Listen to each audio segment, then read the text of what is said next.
So అందరికీ నమస్కారం. ఈ వీడియోలో 10th క్లాస్ యొక్క ఐదవ పాఠం ఏంటంటే భారతదేశ నదులు మరియు నీటి వనరుల గురించి ఈ యొక్క పాఠంలో మనం నేర్చుకుంటాం. మేజర్ అంశాలు మరియు ఇంపార్టెంట్ అంశాలు ఈ యొక్క వీడియోలో మాట్లాడుకుంటాం.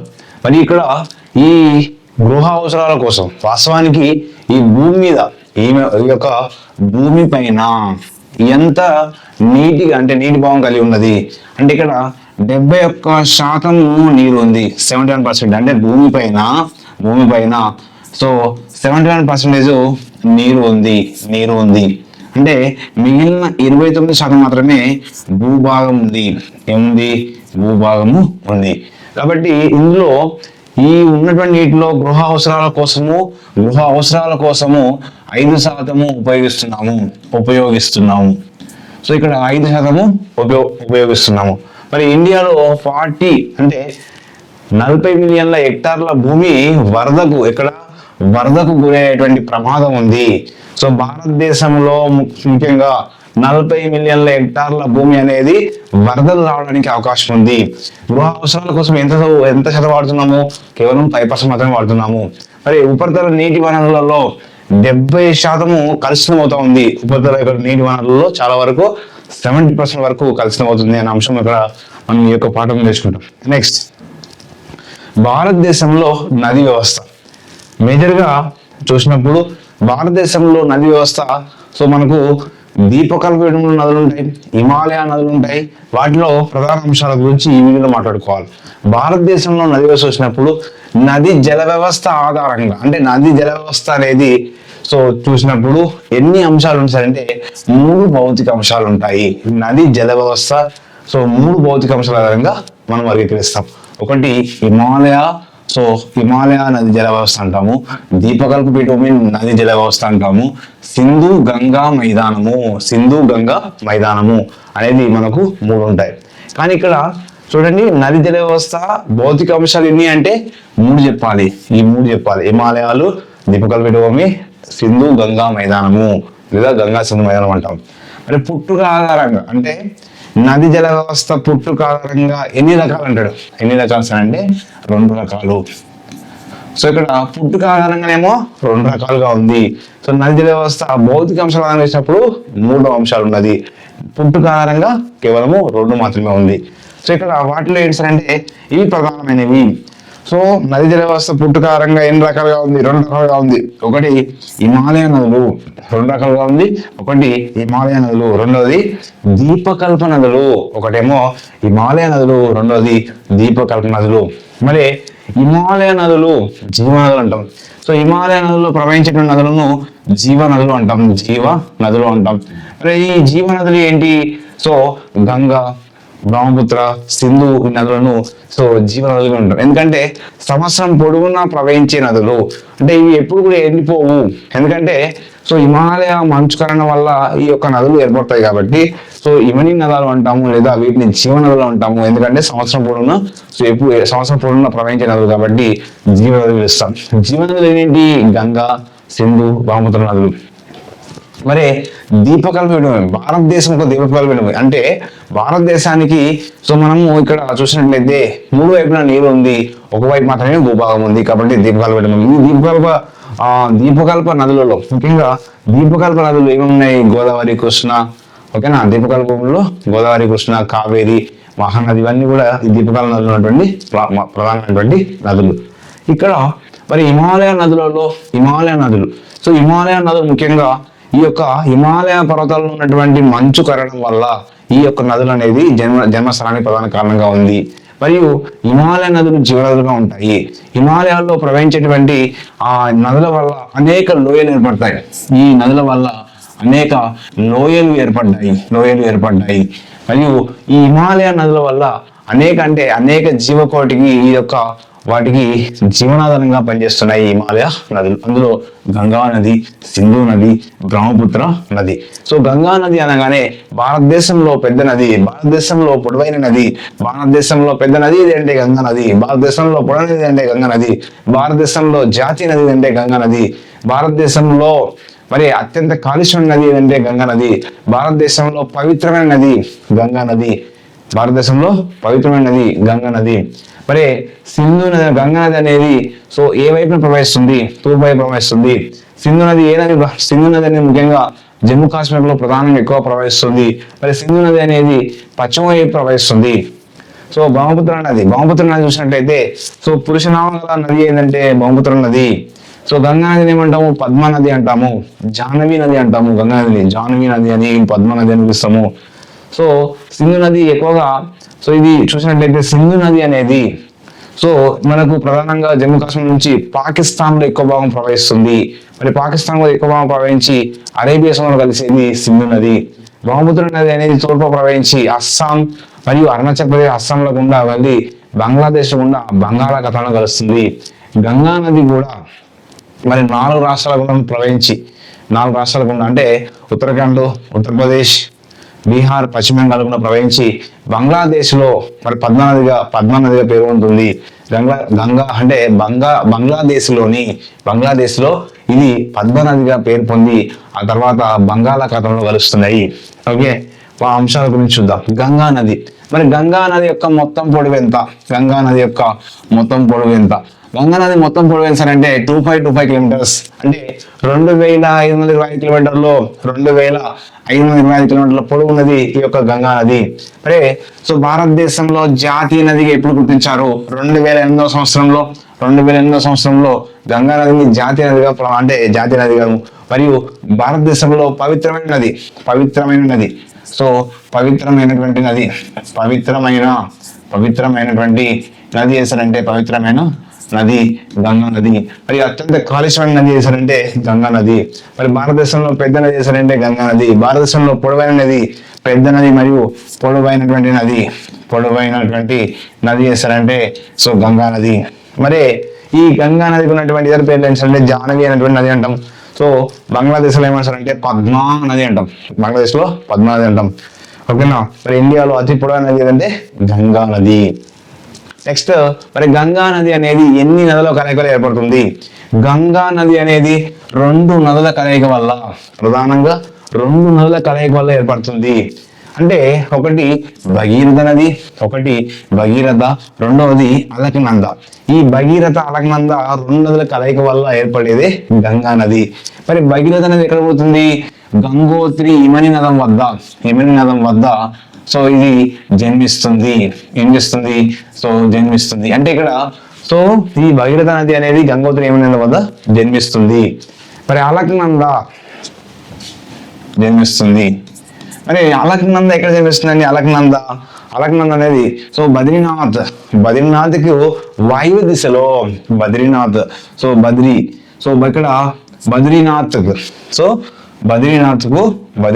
వాయువ్య దిశలో సతోపంత్ అనేటువంటి ప్రాంతంలోని సో సతోపంత్ ఏ ప్రాంతం అండి? సతోపంత్ అని చాలా ఇంపార్టెంట్ ఇది. అలకనంద, బద్రీనాథ్ సో వాయువ్య దిశలోని సతోపంత్ అనే ప్రాంతంలో ఈ యొక్క అలకనంద జన్మిస్తుంది. ఈ పై 2 నదులు కూడా దేవప్రయాగ వద్ద సో కుంభమేళ సో దేవప్రయాగ అంటాం. సో కలిసి ఇవి గంగా నది 2 కూడా కలుస్తాయి. అప్పుడు గంగా నదిగా ఏర్పడుతుంది, గంగా నదిగా ప్రవహిస్తుంది. గంగా నది ఎన్ని రాష్ట్రాలలో ప్రవహిస్తుంది? 4 రాష్ట్రాల గుండా ప్రవహిస్తుంది. అంటే సో ఇక్కడ చూసినట్లయితే ఉత్తరాఖండ్, సో ఉత్తరప్రదేశ్, బీహారు, పశ్చిమ బెంగాల్ రాష్ట్రాల గుండా ప్రవహిస్తుంది. ఏ రాష్ట్రాల గుండా ప్రవహిస్తుంది? సో 4 రాష్ట్రాల గుండా ప్రవహిస్తుంది. అంటే ఉత్తరాఖండ్, ఉత్తరప్రదేశ్, బీహారు, పశ్చిమ బెంగాల్ రాష్ట్రంలో ప్రవహించేటువంటి ప్రధాన నది గంగా నది. మరి గంగా నది ముఖ్యంగా హరిద్వార్ వద్ద పర్వతాలలో హరిద్వార్లో పర్వతాలు ఉంటే ఆ పర్వతాలు వదిలి మైదానాలు కూడా ప్రవహిస్తాయి. ఎలా ప్రవహిస్తుంది? హరిద్వార్లో పర్వతాలు కూడా కాకుండా సో మైదానంలో ప్రవహిస్తుంది ఈ గంగా నది. మరి గంగా నది అనేది తూర్పు వైపు ప్రవహిస్తుంది. మరి గంగా నది యొక్క ఉపనదులు ఏంటి? గంగా నది యొక్క ఉపనదులు చూసినట్లయితే ఇక్కడ కుడివైపు ఉన్నటువంటి ఉపనదులు, అంటే కుడివైపున ఉన్నటువంటి ఉపనదులు మరియు ఎడమవైపు ఉన్నటువంటి ఉపనదులు. సో ఎడమ సో ఎడమ వైపున ఇక్కడ వచ్చేటువంటి నదులు ఎడమ. సో కుడివైపున మరి ఎడమవైపున అంశాలు గుర్తుపెట్టుకోవాలి. కుడివైపున వచ్చి కలిసేటువంటి నదులు, కుడివైపున కలిసేటువంటి నదులు ఏంటంటే యమునా. సో యమునా నది అనేది అతిపెద్ద ఉపనది అంటే యమునా నది. సో గంగా నదికి ఉన్నటువంటి ఉపనదుల్లో అతిపెద్ద ఉపనది ఏది? యమునా నది. మరి ఇది కుడివైపున ప్రవహిస్తుంది, అంటే కుడివైపు నుంచి కలుస్తుంది. సో కుడివైపున కలిసే నదులన్నీ ఇక్కడ ఉన్నాయి. సో కుడివైపున కలిసేటువంటి యమున, సోన్ నది, హుగ్లీ నది, దామోదర్ నది, చంబల్ నది ఇవన్నీ కూడా ఏంటి సార్ అంటే కుడివైపున వచ్చి కలుస్తాయి. మరి ఎడమవైపున వచ్చేటువంటి నదులు ఏంటి? రామ్ గంగా నది, గోమతి నది, శారదా, గండక్ నది, గాగ్రా, కోసి. సో ఇక్కడ కోసిని బీహార్ దుఃఖదాయిని అంటాం. బీహార్ దుఃఖదాయిని ఏంటి? బీహార్ దుఃఖదాయిని కోసి నది వేస్తాం. కాబట్టి ఈ రామ్ గంగా, గోమతి, శారద, గండకు, గాగ్రా, కోసి అనేటువంటి ఉపనదులన్నీ కూడా ఎడమవైపున వచ్చి కలుస్తాయి. కుడివైపున వచ్చేది యమునా, సోన్, హుగ్లీ ఇవి గుర్తుపెట్టుకోవాలి. నెక్స్ట్ సింధు నది గురించి చూద్దాం. సింధు నది, సో మనం ముఖ్యంగా ఈ సింధు నది అనేది ఎక్కడ జన్మిస్తుంది? సో టిబెట్ ప్రాంతంలోని మానస సరోవరం దగ్గర అంటే మానస సరోవరం అనేటువంటి సరస్సు ఉంటుంది.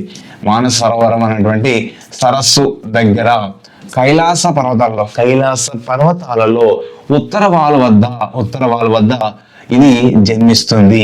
ఏమవుతుంది? సో జన్మిస్తుంది, ఉత్తర వాలు వద్ద జన్మిస్తుంది. సో అంటే ఏ ప్రాంతంలో? టిబెట్ లోని మానస సరోవరం దగ్గర కైలాస పర్వతాలలోని ఉత్తర వాలు వద్ద జన్మించేది సింధు నది ఏ వైపు ప్రవహిస్తుంది? సో పశ్చిమ దిశకు ప్రవహిస్తుంది. అంటే పశ్చిమ వైపున ఇది. సో సింధు నది అనేది పశ్చిమ దిశగా ప్రయాణిస్తుంది. పశ్చిమ దిశగా ప్రయాణిస్తుంది. మరి దీని పొడవు ఏంటంటే 2880 అంటే 80 కిలోమీటర్స్ ఉంది. భారత్లోని ముఖ్యంగా సో జమ్మూ కాశ్మీర్లో ప్రవహిస్తుంది. ఎక్కడ ప్రవహిస్తుంది? జమ్మూ కాశ్మీర్లోని ప్రవహిస్తుంది సింధు నది. మరి దీని యొక్క ఉపనదులు ముఖ్యంగా అంటే దీని యొక్క ప్రధాన ఉపనదులు చూసినట్లయితే జీలం, చినాబ్, రావి, బియాస్, సట్లెజ్ అనేటువంటి ఉపనదులు ప్రధానంగా ఉంటాయి. అవన్నీ కూడా దీని ప్రధాన ఉపనదులన్నీ కూడా జమ్మూ కాశ్మీరు, పంజాబ్, హిమాచల్ ప్రదేశ్ లో సో ఈ ప్రాంతంలోని సో ప్రవహిస్తూ ఉంటాయి. సింధు నది ఉపనదులు ఏ రాష్ట్రాల్లో ప్రవహిస్తాయి అంటాడు? సో జమ్మూ కాశ్మీరు, పంజాబ్, హిమాచల్ ప్రదేశ్ రాష్ట్రాలలో ప్రవహిస్తాయి. జమ్మూ కాశ్మీరు అంటే ప్రజెంట్ జమ్మూ కాశ్మీర్ అనేది సో జమ్మూ అండ్ కాశ్మీర్ అనేది ప్రజెంట్ కేంద్రపాలిత ప్రాంతం, కానీ అప్పుడు రాష్ట్రాలు ఉంది కాబట్టి దాన్ని అలానే చెప్పుకుంటాం, ఎందుకంటే బుక్ ప్రకారం. సో జమ్మూ కాశ్మీర్, పంజాబ్, హిమాచల్ ప్రదేశ్ రాష్ట్రాల గుండా ప్రవహిస్తుంది సింధు నది. మరి సింధు నది ఉపనదులు ఏంటి? సో సింధు నది ఎడమవైపున వచ్చినటువంటి ఉపనదులు, మరి ఇటు సైడ్ కుడివైపున వచ్చేటువంటి ఉపనదులు ఏంటి? సో ఎడమవైపున వచ్చేటువంటి జీలం, చినాబ్, రావి, బియాస్, సట్లెజ్ ఇవి ఎడమవైపున వచ్చి కలుస్తాయి. మరి కుడివైపున వచ్చేటువంటి షాక్, సిగర్, గిల్గిట్, కాబుల్ అనేటువంటి ఇవన్నీ కూడా కుడివైపున వచ్చి కలిసేటివి. ఇవన్నీ కుడివైపున కలుస్తాయి. ఇవి ఎక్కడ చేస్తారంటే ఎడమవైపున కలుస్తాయి. సో చాలా బుక్లలో మనకి ఎడమవైపున ఉన్నటువంటి నదులు గుర్తుంటాయి. మనకు చాలా మంది ఎక్కువ గుర్తుండే ఏంటంటే జీలం, చినాబ్, రావి, బియాస్, సట్లెజ్ అనేది ఇవి ఎడమవైపు వచ్చి కలుస్తాయి. ఈ ఉపనదులు ముఖ్యంగా సో జమ్మూ కాశ్మీర్, పంజాబ్, హిమాచల్ ప్రదేశ్ రాష్ట్రాల్లో ఈ యొక్క ఎడమవైపు ఉన్న నదులు ప్రధానంగా ఎక్కువగా ఆ రాష్ట్రాల్లో ప్రవహిస్తాయి. నెక్స్ట్ బ్రహ్మపుత్ర నది. అంటే ఇక్కడ మరి సింధు నది ముఖ్యంగా సో పశ్చిమ దిశ ప్రవహించి సో జమ్మూ కాశ్మీర్ నుంచి మరియు పాకిస్తాన్ ప్రవహించి అరేబియా సముద్రంలో కలుస్తుంది. ఎక్కడ కలుస్తుంది ఇది? సో సింధు నది అనేది అరేబియా సముద్రంలో కలుస్తుంది. అరేబియా సముద్రంలో కలుస్తుంది. సో అంటే ఎక్కువ భాగము పాకిస్తాన్ లో ప్రవహిస్తుంది. సింధు నది అనేది ఎక్కువ భాగము పాకిస్తాన్ లోని ప్రవహిస్తుంది. మరి బ్రహ్మపుత్ర నది. సో బ్రహ్మపుత్ర నది అనేది పురుషనామం గల నది అంటాం. పురుషనామం అంటే బ్రహ్మపుత్ర అంటే పురుషనామం గల నది అంటాము. దీన్ని నదుల దుఃఖదాయిని అంటాము. ఎందుకు నదుల దుఃఖదాయిని అంటాము? అత్యధిక వరదలు వస్తాయి. అత్యధిక వరదల వల్ల ఎక్కువ మంది చనిపోతారు. అందువల్ల ఎక్కువ మంది చనిపోయినప్పుడు వాళ్ళు ఏడుస్తూ ఉంటారు. కాబట్టి దీన్ని నదుల దుఃఖదాయిని అంటాము. మరి ఈ బ్రహ్మపుత్ర నది యొక్క మొత్తం పొడవు ఎంత? 2900 కిలోమీటర్లు. 2900 కిలోమీటర్ల సో కలిగి ఉంది బ్రహ్మపుత్ర నది. మరి ముఖ్యంగా బ్రహ్మపుత్ర నది అని ఎక్కడ జన్మిస్తుంది? టిబెట్ లోని మానస సరోవరం అటువంటి సరస్సు దగ్గర. ఇది సరస్సు అండి. మానస సరోవరం అనేటువంటి సరస్సు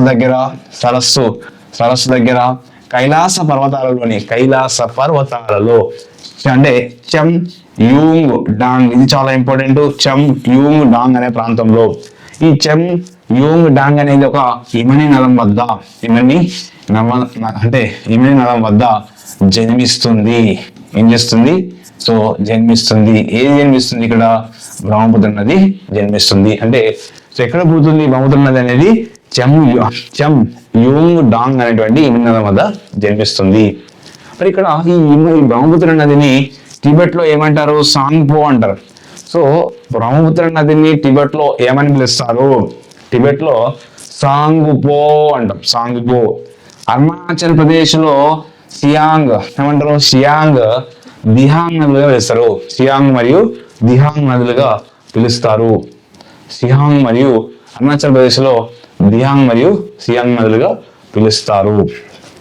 నెక్స్ట్ వచ్చేసి మరి దీనికి ఉన్నటువంటి పేర్లు ఏంటి అంటే బంగ్లాదేశ్ ఉత్తర భాగంలోనేమో జమున అంటారు.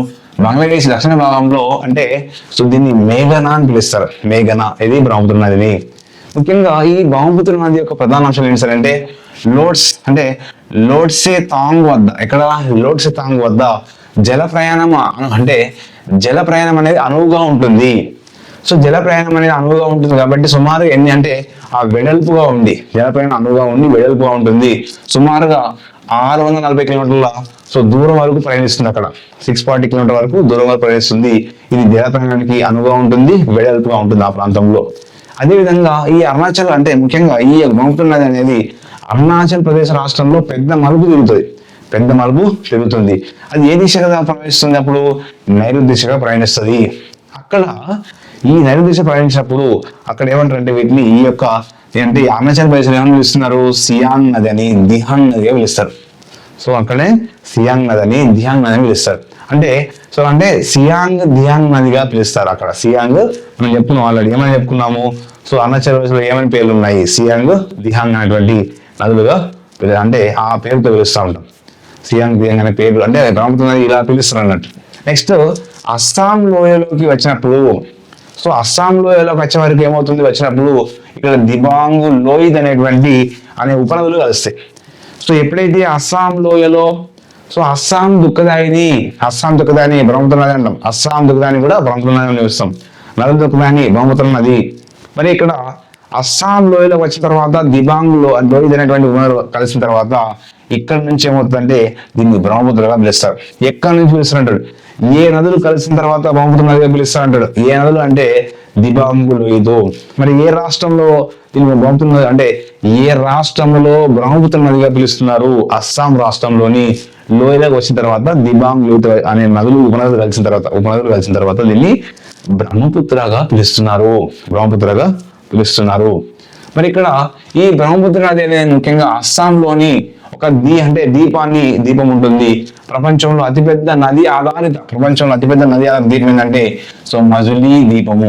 మజులీ దీపం ఏంటండి? మజులీ దీపం. ఈ యొక్క మజులీ దీపం అనేది ప్రపంచంలో అతిపెద్ద నది దీపము. ఇది ఏ రాష్ట్రంలో ఉంది అంటే అస్సాం రాష్ట్రంలో ఉంది. ఏ రాష్ట్రం ఉందండి? ఇది అస్సాం రాష్ట్రంలో ఉంది. మరియు ఏ నదిలో ఉంది సార్ అంటే ఇది బ్రహ్మపుత్ర నది పైన ఉన్నది. మరి ఇక్కడ ఈ బ్రహ్మపుత్ర నది యొక్క ఉపనదులు ఏంటి? ఇందులో ఎడమవైపు కుడివైపు అంటే ఎడమవైపు నచ్చినటువంటి నది ఉపనదులు, కుడివైపు నచ్చినటువంటి ఉపనదులు. ఎడమవైపు నచ్చినటువంటి ఉపనదులు ఏంటంటే లోయిత్ అనేటువంటి ఉపనది, మరియు దన్సి అనేటువంటి ఉపనది, దిబాంగ్ అనేటువంటి ఉపనది, కోపాలి అనేటువంటి ఉపనది. ఇవి ఎడమవైపున కలుస్తాయి. కుడివైపు నుంచి కలిసేటువంటి నది ఏంటి? సుబాన్సిరి అనేటువంటిది కుడివైపున కలుస్తుంది. కామింగ్ అనేటువంటి నది, కామింగ్ అన్నది. నెక్స్ట్ మానస్ అనేటువంటి నది, తిస్తా అనేటువంటి నది కూడా ఇది కుడివైపు నచ్చినటువంటి. అంటే కొన్నిసార్లు మనకి ఎక్కడ అంటే ఈ కింది వానిలో ఉపనదుల్లో కానిది అంటే సో బ్రహ్మపుత్ర నది అంటే ఉపనదుల్లో కానిది అంటాడు. మనకు అయినా గుర్తుపెట్టుకోవాలి. సో మనకి ఎడమవైపు గుర్తుపెట్టుకుంటాం. ఎడమవైపున లోహిత్ నది, ధన్శ్రీ, దిబాంగ్, కోపాలి, మరియు కుడివైపున సుబాన్సిరి, కామెంగ్, మానస్, తిస్తా అనేటువంటి సో కుడివైపున ప్రవహించినటువంటి నదులు మనకు ఇవి. అంటే మనకు ఫిఫ్త్ లెసన్ లో ఉన్నటువంటి సో అందులో పార్ట్ 1 లో బాగా నేర్చుకుంటున్నాం అంటే నదుల గురించి. ఇందులో చాలా ఇంపార్టెంట్ నదుల మీద క్వశ్చన్ అడుగుతాడు. ప్రపంచం అద్భుత దీపం ఏంటి? మధుర దీపము. మరియు ఇక్కడ సో బ్రహ్మపుత్ర నదికి ఉన్నటువంటి ఇతర పేర్లు జమున, మేఘన. మరి ఇక్కడ అసలు బ్రహ్మపుత్ర నది ఎక్కడ పిలుస్తున్నారు? అస్సాం లోయలో దిబాంగ్ లోహిత్ అనే ఉపనదులు కలిసిన తర్వాత దీన్ని బ్రహ్మపుత్ర నదిగా పిలుస్తున్నారు. ఓకేనా? ఇది ప్రధానంగా నదుల యొక్క ప్రధాన సమాచారం. Thank you to all.